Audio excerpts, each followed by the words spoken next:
pour cette troisième et dernière nouvelle, elle s'intitule L'étrange maison haute dans la brume. Et c'est une nouvelle qui a été rédigée en novembre 1926, publiée pour la première fois en octobre 1931 dans Weird Tales.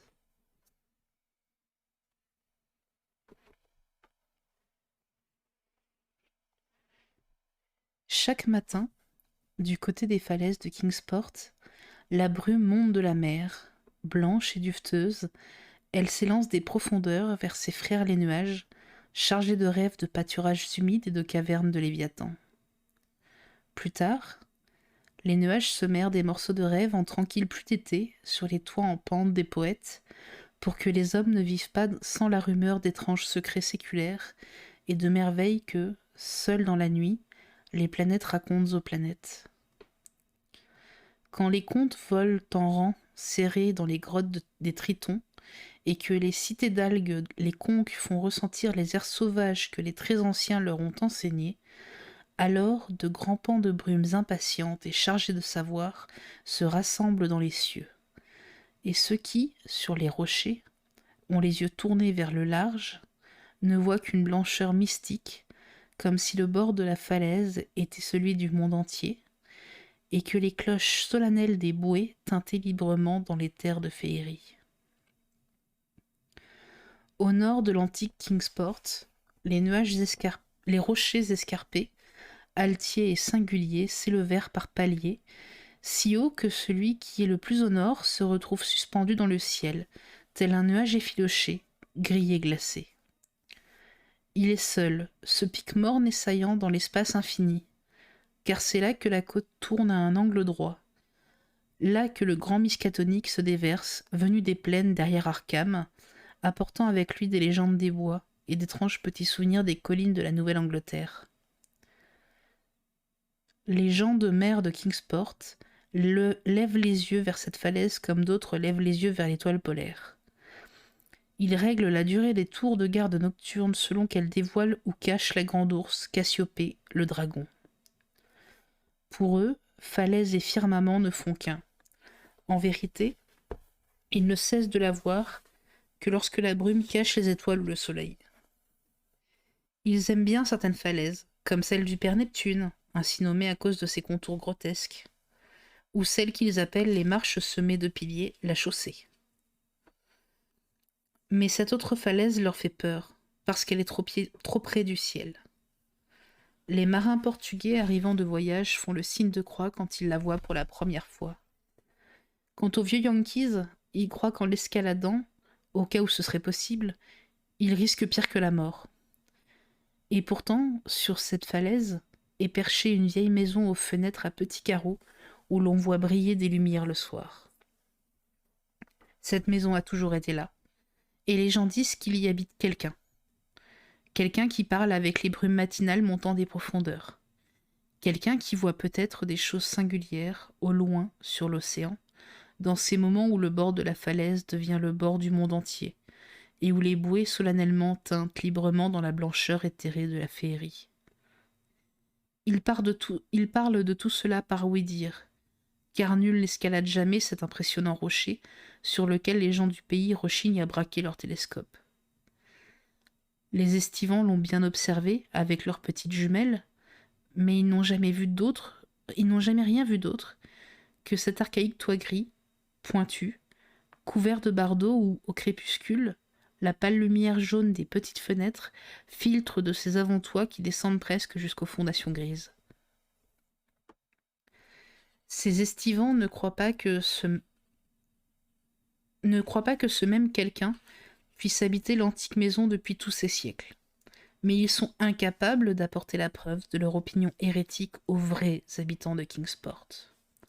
Même le terrible vieil homme, qui parle à des pendules de plomb suspendues dans des bouteilles, paie ses provisions avec des doublons d'or espagnols multiséculaires et garde des idoles de pierre dans la cour de son antédiluvienne maison de Water Street, peut seulement affirmer que ces choses existaient déjà du temps où son grand-père était petit garçon, et qu'il devait en être ainsi des siècles auparavant, quand Belcher ou Shirley ou Pownall ou Bernard étaient gouverneurs de la province de Sa Majesté de la baie de Massachusetts. Puis, un été, un philosophe arriva à Kingsport. Il s'appelait Thomas Olney et enseignait des choses sérieuses dans une université près de Narragansett Bay. Il arriva flanqué d'une corpulente épouse et d'enfants turbulents. Dans ses yeux se lisait la lassitude de voir les mêmes banalités depuis tant et tant d'années, sa fatigue de ressasser les mêmes pensées bien ordonnées. Il contempla les brumes depuis le diadème du père Neptune et tenta de s'aventurer dans leur blanc monde de mystère en empruntant les marches titanesques de la chaussée. Matin après matin, il s'allongeait sur les falaises et contemplait derrière le bord du monde les terres mystérieux qui s'étendaient au-delà, écoutant les cloches spectrales et des cris sauvages qui, peut-être, étaient des cris de mouettes. Puis, quand la brume se levait et que la mer apparaissait banalement avec ses fumées de bateaux à vapeur, il poussait un soupir et redescendait en ville. Là, il aimait à se promener dans les vieilles ruelles étroites qui montent et descendent la colline, en observant les pignons dangereusement branlants et les portes aux curieuses colonnes qui avaient abrité tant de générations de vigoureux marins. Il parla même avec le terrible vieil homme, qui ne portait pas les étrangers dans son cœur, et fut invité dans sa maison redoutablement antique, où les plafonds bas et les boiseries vermoulues entendaient les échos d'inquiétants soliloques aux petites heures de la nuit. Bien sûr, il était inévitable qu'Aulnay remarquât la vieille maison grise isolée dans le ciel, sur cette sinistre falaise qui se confond avec les brumes et le firmament. Encore et toujours, elle était suspendue au-dessus de Kingsport, dont les ruelles sinueuses bruissaient encore et toujours de chuchotis évoquant ses mystères. Le terrible vieil homme racontait d'une voix asthmatique l'histoire qu'il tenait de son père, qui avait aperçu, une nuit, un éclair s'élancer de cette maison au toit pointu vers les plus hauts nuages du ciel.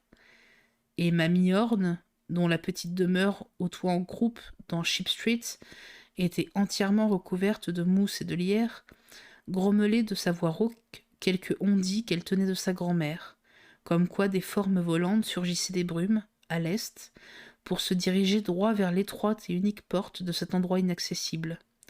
Car la porte était bâtie dans le prolongement de la roche tournée vers l'océan, et ne pouvait être vue que par les navires en mer. Finalement, avide de découvrir des choses sortant de l'ordinaire, on n'en était empêché ni par la peur que ressentaient les habitants de Kingsport, ni par l'habituelle indolence des estivants. Aulnay prit une résolution absolument terrible. Malgré une éducation conservatrice, ou à cause d'elle, car les vies routinières aspirent en silence à l'inconnu, il fit le serment solennel d'escalader cette falaise septentrionale que tout le monde évitait, et de visiter cette maison grise anormalement ancienne suspendue dans le ciel.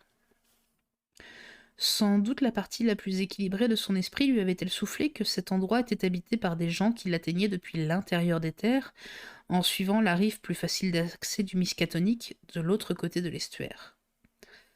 Ceux-ci faisaient probablement leur marché à Arkham, sachant combien les habitants de Kingsport aimaient peu leur maison. À moins qu'ils ne fussent incapables de descendre du côté de Kingsport. Aulnay s'en alla donc sur les premières pentes des falaises, là où le grand rocher se dressait avec insolence pour s'unir aux choses célestes, et constata qu'il était humainement impossible de monter ou de descendre à pied cette pente menaçante par le sud. À l'est et au nord, la falaise s'élevait perpendiculairement à l'eau, sur une hauteur de plusieurs milliers de pieds. Il ne restait donc que son versant ouest, regardant vers l'intérieur des terres et Arkham. Tôt, un matin d'août, Aulnay partit à la recherche d'un passage menant à l'inaccessible sommet. Il commença par s'orienter vers le nord-ouest, en empruntant d'agréables chemins vicinaux, laissant derrière lui la mare de Hooper et la vieille poudrière de briques. Puis, il poursuivit jusqu'au pâturage qui montait à la rencontre de la crête dominante de Miskatonic, pour offrir à la vue un magnifique paysage où les blancs clochers d'Arkham, datant de l'époque du roi George, s'étendaient sur des lieues à la ronde parmi les prés et les cours d'eau. Là, il trouva une route ombragée qui menait à Arkham, mais pas la moindre piste conduisant comme il l'eût souhaité vers la mer. jusqu'à l'embouchure du fleuve, ce qui n'était qu'une succession de bois et de prés vides de toute trace de présence humaine, pas même un mur de briques, de pierre ou une vache égarée. Seulement les hautes herbes, les arbres gigantesques et les enchevêtrements de ronces que le premier Indien avait dû voir. À mesure qu'il grimpait lentement vers l'est, en s'élevant de plus en plus au-dessus de l'estuaire, à sa gauche pour se rapprocher de la mer, sa progression croissait en difficulté, si bien qu'il se demanda comment les habitants de cet endroit honni faisaient pour se rendre dans le monde extérieur, et s'ils se rendaient souvent à Arkham pour s'y approvisionner. Puis, il y eut de moins en moins d'arbres. Loin au-dessous de lui, sur sa droite, il aperçut les collines et les antiques toits et flèches de Kingsport. Depuis ces hauteurs, même Central Hill était minuscule. Et c'est à peine s'il arrivait à distinguer l'ancien cimetière, juste à côté de l'hôpital de la Congrégation dans les profondeurs duquel courait, selon la rumeur, un réseau de terribles cavernes ou de tunnels. Il avait devant lui une étendue d'herbe clairsemée, parcourue de chétifs buissons de myrtilles, derrière lesquels on ne voyait que la roche nue de la falaise et le toit pointu de la terrifiante maison grise. À présent, la crête s'étrécissait, et Aulnay fut pris de vertige, ainsi, seul dans le ciel. Au sud, il voyait le terrifiant précipice qui donnait sur Kingsport. Au nord, la falaise qui tombait à pic sur environ 1 mile, jusqu'à l'embouchure du fleuve. Soudain, une large fissure s'ouvrit devant lui, profonde de 10 pieds, si bien qu'il dut s'y laisser choir après s'y être suspendu par les mains. Il atterrit sur un sol en pente, puis remonta de l'autre côté en passant par un défilé naturel qu'il escalada au péril de sa vie.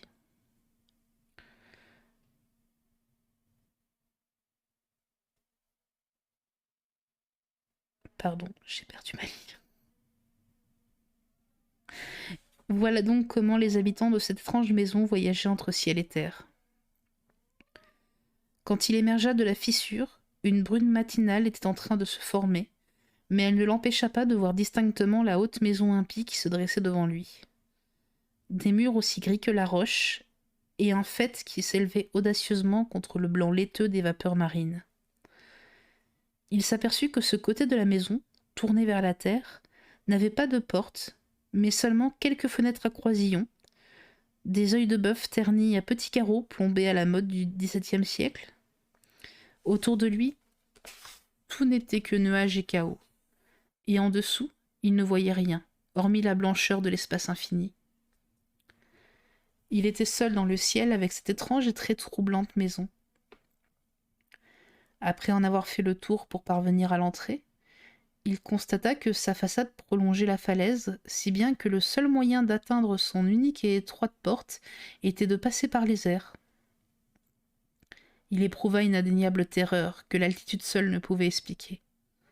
D'autant qu'il ne comprenait pas comment les bardeaux si vermoulus ne s'étaient pas effondrés, ni comment une cheminée formée de briques aussi décomposées ne s'était pas écroulée. Comme la brume s'épaississait, Aulnay rampa furtivement jusqu'aux fenêtres des murs nord, ouest et sud pour vérifier si elles étaient ouvertes, mais les trouva toutes verrouillées. Il en conçut un vague soulagement, car plus il avançait dans ses découvertes, moins il avait envie de pénétrer à l'intérieur de cette maison. C'est alors qu'un bruit le fit se figer. Une serrure grinça, un verrou fut tiré, puis il y eut un long craquement, le bruit d'une lourde porte qu'on ouvrait lentement et précautionneusement. Cela se passait du côté donnant sur l'océan, côté qu'il ne pouvait voir, où la porte étroite s'ouvrait sur plusieurs milliers de pieds d'espace vide dans le ciel brumeux au-dessus des vagues. Puis, quelqu'un marcha dans la maison, d'un pas lourd et déterminé, et Aulnay entendit qu'on ouvrit les fenêtres. D'abord au nord, à l'opposé de l'endroit où il se trouvait, ensuite à l'ouest, juste sur sa gauche. Ensuite viendrait le tour de celle du sud, sous l'avant-toit qui descendait très bas de son côté.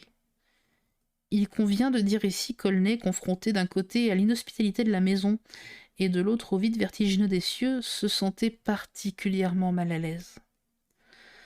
Quand un tâtonnement se rapprocha du châssis le plus proche de lui, il se faufila du côté ouest et s'aplatit entre les fenêtres désormais ouvertes. De toute évidence, le propriétaire était rentré chez lui. Mais il n'y était pas revenu par la terre, ni par aucun ballon ou aéronef qui se pût imaginer. Olney entendit de nouveaux bruits de pas et contourna la maison vers le nord, mais il n'avait pas encore trouvé où s'abriter que, déjà, une voix l'appelait doucement. Il sut alors qu'il n'avait d'autre choix que d'affronter son hôte. Penché par la fenêtre ouest, il voyait un grand visage à barbe noire dont les yeux portaient l'empreinte phosphorescente de visions inouïes. Mais la voix était douce, avec un accent étrangement désuet, si bien qu'Aulnay ne frissonna pas quand une main brune se tendit pour l'aider à franchir le bord de la fenêtre et à entrer dans une pièce basse de plafond, aux boiseries de chêne noir et au mobilier de style Tudor. L'homme portait des vêtements très anciens, et était comme nimbé d'une indéfinissable aura d'expertise marine et de rêve de galion de haut bord. Aulnay a oublié la plupart des merveilles que cet homme lui a racontées. Il a même oublié qui il était. Mais il prétend que c'était un homme étrange, gentil, et habité par la magie des vides insondables de l'espace et du temps. Une pâle lueur aquatique semblait teinter de vert la petite pièce, et Aulnay vit que les fenêtres les plus éloignées, à l'est, n'étaient pas ouvertes. Comme pour se protéger des brumes éthérées, leurs vitres étaient aussi opaques que des culs de vieilles bouteilles. Cet hôte barbu semblait jeune, et pourtant, dans son regard se lisaient d'antiques mystères. Et des histoires anciennes et merveilleuses qu'il conta, on peut déduire que les gens du village ont raison de dire qu'il communiait avec les brumes de la mer et les nuages du ciel bien avant qu'il y eût un village et des villageois pour observer sa retraite solitaire. La journée avançait, et pendant ce temps, Aulnay se laissait enivrer par les rumeurs issues des temps anciens et contrées lointaines, contant la bataille des rois de l'Atlantide contre les visqueuses horreurs serpentines surgies des fosses océaniques, et l'histoire du temple de Poséidon, dont les navires en détresse peuvent encore apercevoir les piliers couverts d'algues annonçant leur perdition.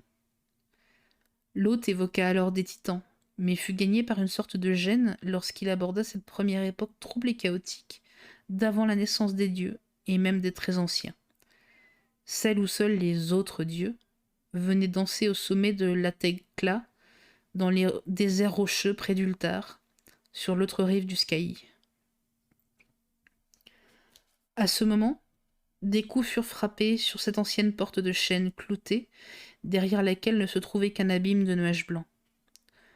Aulnay sursauta de terreur, mais l'homme barbu lui fit signe de ne pas bouger, et marcha sur la pointe des pieds jusqu'à l'entrée.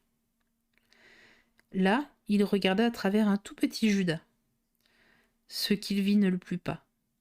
Il porta un doigt à ses lèvres et fit le tour de la petite pièce, toujours sur la pointe des pieds, pour fermer toutes les fenêtres avant de revenir s'asseoir sur son vieux siège à côté de son invité. Aulnay vit alors une étrange silhouette sombre s'attarder devant les carreaux translucides de chacune des petites fenêtres, comme si le visiteur menait sa petite enquête avant de s'en aller, et se réjouit que son hôte n'eût pas répondu au coup frappé à la porte. Car bien des choses étranges hantent le grand abîme, et celui qui arpente les rêves doit éviter de déranger ou de rencontrer celles qu'il vaut mieux laisser tranquilles. Puis les ombres commencèrent à se rassembler. D'abord petites et furtives sous la table, puis, plus téméraires, dans les sombres coins lambrissés. L'homme barbu esquissa d'énigmatiques gestes de prière et alluma de grands cierges dans des chandeliers de cuivre curieusement ouvragés. Ce faisant, il jetait de fréquents coups d'œil à la porte, comme s'il attendait quelqu'un. Au bout d'un moment, il sembla qu'on répondait à ses regards par d'étranges petits coups secs, frappés selon un très ancien code. Cette fois, il ne prit pas la peine de regarder à travers le Judas. Il fit basculer la grande barre de chêne et tira le verrou, déverrouillant la porte et l'ouvrant toute grande aux étoiles et à la brume. Alors, au son d'obscures harmonies, tous les rêves et tous les souvenirs des très puissants disparus de la terre surgirent des profondeurs pour venir flotter à l'intérieur de cette pièce. Les flammes dorées qui jouaient sur des chevelures d'algues éblouirent Aulnay qui leur rendait hommage.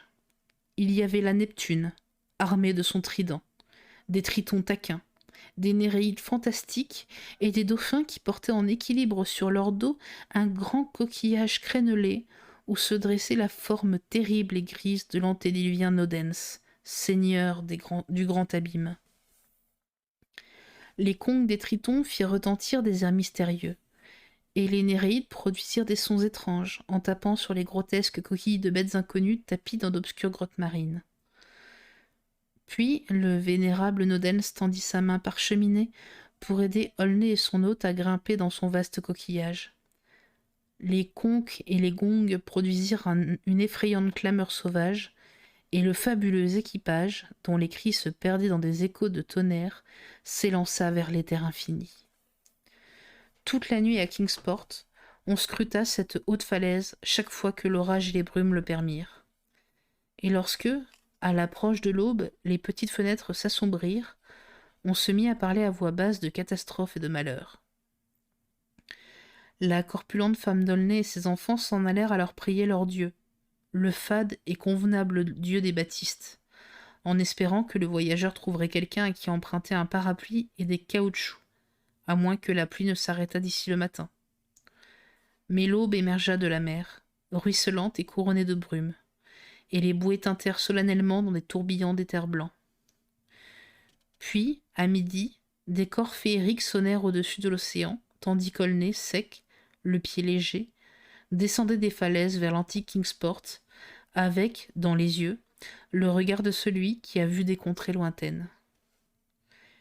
Il fut incapable de se rappeler le rêve qu'il avait fait dans la hutte de cet ermite sans nom, perché dans les cieux, et ne put davantage expliquer comment il s'y était pris pour redescendre de cette falaise où nul avant lui ne s'était aventuré. De même, il lui fut impossible de s'entretenir de tout cela avec quiconque en dehors du terrible vieil homme, qui marmonna par la suite d'étranges paroles dans sa longue barbe blanche, jurant que l'homme qui était redescendu de cette falaise n'était plus tout à fait celui qu'il avait escaladé, et que, quelque part, sous ce gris toit pointu, ou dans les hauteurs inconcevables de cette sinistre brume blanche, flottait encore l'esprit perdu de celui qu'on appelait Thomas Aulnay. Depuis ce jour, au cours d'interminables et mornes années de grisaille et d'ennui, le philosophe a travaillé, mangé, dormi, et accompli sans se plaindre tous ses devoirs de citoyen. Il n'aspire plus à retrouver la magie des collines lointaines. Il ne soupire plus après les secrets qui émergent, tels de verts récifs d'une mer insondable. La monotonie de ses journées n'est plus pour lui source de tristesse, et son imagination se contente de pensées bien disciplinées. Sa bonne épouse a pris encore du poids. Ses enfants ont grandi, se préoccupent de choses sérieuses, et savent se montrer utiles à l'occasion. Quant à Aulnay, il ne manque jamais une occasion de sourire poliment et fièrement quand les circonstances l'exigent. Il n'y a plus aucune lueur d'inquiétude dans ses yeux. Et s'il lui arrive encore de prêter l'oreille aux bouées solennelles et aux lointains corps féeriques, c'est uniquement la nuit, quand de vieux rêves battent la campagne. Il n'a plus jamais revu Kingsport. Sa famille n'en aimait pas les drôles de vieilles maisons et se plaignait de la qualité exécrable des canalisations. Il possède maintenant une jolie villa à Bristol Highlands, où il n'y a pas de haute falaise et où les voisins sont aimables et modernes. Mais à Kingsport, d'étranges rumeurs circulent. Et le terrible vieil homme, lui-même, admet quelque chose que son grand-père n'a jamais évoqué. Car désormais, lorsque le vent du nord souffle en tempête depuis l'antique haute maison qui se confond avec le firmament, le silence terrifiant et inquiétant, qui existait déjà à Kingsport bien avant que la peste ne la frappe, est enfin rompu. Et les vieilles gens évoquent les chants joyeux et les rires remplis d'une joie supraterrestre qu'ils y entendent résonner.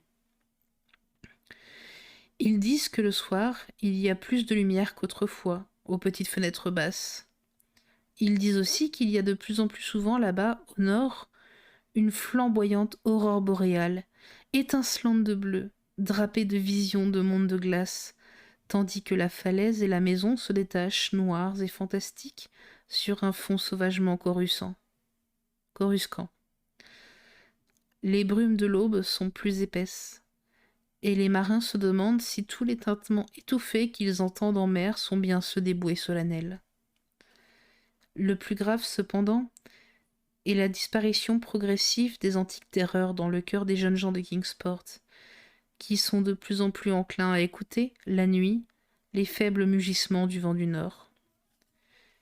Ils jurent que ni le mal, ni la douleur ne peuvent habiter cette maison aux toits pointus, car dans ces nouvelles voix résonne la joie, et avec elle le son de la musique et des éclats de rire. Ils ignorent la nature des contes apportés par les brumes marines à ce piquanté qui se dresse au nord, mais ils se languissent d'en savoir plus sur ces merveilles qui frappent à la porte, donnant sur la falaise quand les nuées s'y amoncellent. Les patriarches redoutent qu'un jour ils ne cherchent à se rendre les uns à la suite des autres sur cet inaccessible pic s'élevant dans le ciel, et n'y découvrent les secrets séculaires cachés sous l'abrupte toit à bardeaux qui fait partie des rochers, des étoiles et des anciennes peurs de Kingsport. Ils ne doutent pas que ces jeunes aventureux reviendront, mais ils pensent qu'une lueur aura peut-être disparu de leurs yeux et de leur cœur une volonté. Ils ne souhaitent pas voir la pittoresque Kingsport, avec ses ruelles grimpantes et ses pignons archaïques, sombrer petit à petit dans l'apathie, tandis que dans ce terrible et mystérieux nid d'aigle, où les brumes s'arrêtent pour se reposer au cours de leur route de la mer jusqu'aux cieux, le cœur des rires gagnerait, voix après voix, en force et en sauvagerie. Ils n'ont pas envie de voir les âmes de leurs jeunes quitter la douceur des foyers et les tavernes aux toits en croupe de la vieille Kingsport. Et ils n'ont pas envie non plus que les rires et les chants de cet endroit rocheux croissent en intensité. Car de même que la voix qui est venue à apporter des nouvelles brumes de la mer et du nord de nouvelles lumières, ils disent que d'autres voix apporteront encore plus de brume et de lumière, jusqu'à ce que peut-être les anciens dieux, à l'existence desquels ils ne font allusion qu'à voix basse de crainte que le supérieur de la congrégation ne les entende, jusqu'à ce que peut-être donc les anciens dieux émergent des profondeurs et de Kadat l'inconnu dans son désert de glace, afin de s'établir sur cette falaise malfamée, à côté des agréables collines et vallées d'un paisible peuple de pêcheurs. Ils ne veulent rien de tout cela, car pour les gens simples, tout ce qui vient d'un autre monde n'est pas le bienvenu. Sans compter que le terrible vieil homme rappelle souvent ce qu'Aulnay racontait à propos de ses coups, que l'habitant solitaire redoutait, et de la forme noire et inquisitrice qui se découpait dans la brume, derrière les œils de bœuf plombés de ces étranges fenêtres translucides. De tout cela, cependant,